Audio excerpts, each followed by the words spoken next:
और पुतिन का क्या रुख रहा है ये जरा आप देख लेते हैं। पुतिन ने दिए सख्ती बरकरार रखने के संकेत। हम अचानक दोस्ती दिखाएं, ये इतना भी आसान नहीं है।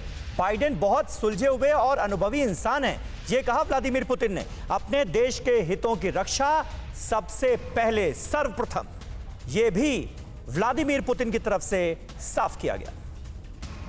Что? О чем мама с ним говорила. Это такие важные вещи, они не имеют вроде бы как прямого отношения к делу, но тем не менее, все-таки показывает уровень его или качество его моральных ценностей. Ну, давайте все-таки будем... Это все достаточно привлекательно, и мне кажется, что мы в целом говорили на одном языке. और रामेश्वर सिंह जी हमारे साथ इस वक्त मौजूद हैं रशिया से। 3 महीने पहले का वो वक्त याद कीजिए रामेश्वर जी, जब जो बाइडेन हत्यारा कह रहे थे, मर्डरर कह रहे थे पुतिन को, और उसके बाद राजदूत वापस बुला लिए गए। अब कम से कम इतने आगे तो बढ़े कि दोनों देशों में राजदूत जो हैं वो वापस लौटेंगे, तो ये तो एक बड़ा आउटकम है। जी, ये दो महाशक्तियां जो है वो आज देखिए कल एक साथ मिली, उनके साथ बातें हुई, यही बहुत बड़ा एक पॉजिटिव एक प्लस पॉइंट है। हाँ। अगर देखें दोनों महाशक्तियों के साथ एक अच्छी कंक्रीट बातें हुई, एक दिन में एक मीटिंग में सारी जो शिकायतें हैं, सारे मुद्दे हल नहीं हो सकते। अब इसमें अगर दो देशों के राजदूत वापस आ रहे हैं, राजनीतिक संबंध बनाए जा रहे हैं, इसमें एक समय लगता है। अगर आप देखें 2014 से जो चलता आ रहा है, उसमें एक नई जान फूकी गई है। तो हम तो सोचते हैं बहुत बड़ा पॉजिटिव वो है। दो महाशक्तियां रूस और अमेरिका एक साथ फिर से बात करना चालू किए हैं। ये सबसे बड़ी सफलता है इस समिट की।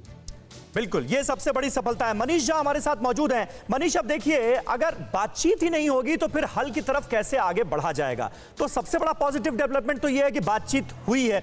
जैसे भारत और चीन के बीच देखिए मसला कहां पर फंसा हुआ है, क्योंकि बातचीत ही नहीं हो पा रही है। अब 11 दौर की जो बातचीत हुई तो पैंगोंग का हल कम से कम निकला ना, लेकिन अब बातचीत के लिए बैठ ही नहीं रहा है चीन। यहां पर दोनों नेता बातचीत के लिए बैठे तो किस तरह के पॉजिटिव रिस्पॉन्स की आने वाले वक्त में उम्मीद की जाए दोनों की तरफ से?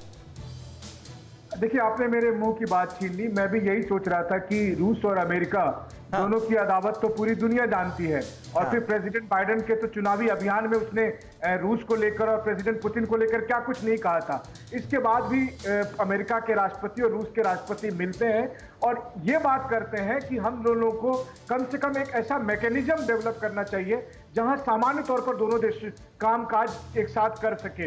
अब अगर इसको भारत चीन के साथ जोड़कर देखें तो यह बात सच है कि भारत चीन के बीच सीमा तनाव को सुलझाने के लिए जहां एक तरफ हमारी सैन्य तैयारियां हैं, वहीं दूसरी तरफ हमें कूटनीतिक प्रयास जारी रखने ही होंगे। और ये कूटनीतिक प्रयास करने के लिए जरूरी है कि चीन बातचीत के टेबल पर दोबारा से उसी गंभीरता से आए, क्योंकि मुश्किल बात यह है कि 21वीं राउंड की WMCC की बातचीत 12 मार्च को और 11वें राउंड के कमांडर लेवल की बातचीत 9 अप्रैल को करने के बाद अगली बैठक कब होगी, इसको लेकर चीन अब तक आनाकानी कर रहा है। बिल्कुल। हाँ, मैं एक चीज सोचता हूं, जो एक आखिरी बात जोड़ूं, कि अगर मान लीजिए कि अगले कुछ महीनों में कोई ऐसी स्थिति बनती है कि प्रधानमंत्री मोदी और चीन के राष्ट्रपति शी जिनपिंग भी इसी तरह से मिलते हैं, तो शायद समस्या का अचानक ही एक ड्रास्टिक समाधान हो भी सकता है। हालांकि देखने वाली बात होगी, क्योंकि चीन का जो रवैया है वो थोड़ा सा अलग तो रहता ही है। हाँ।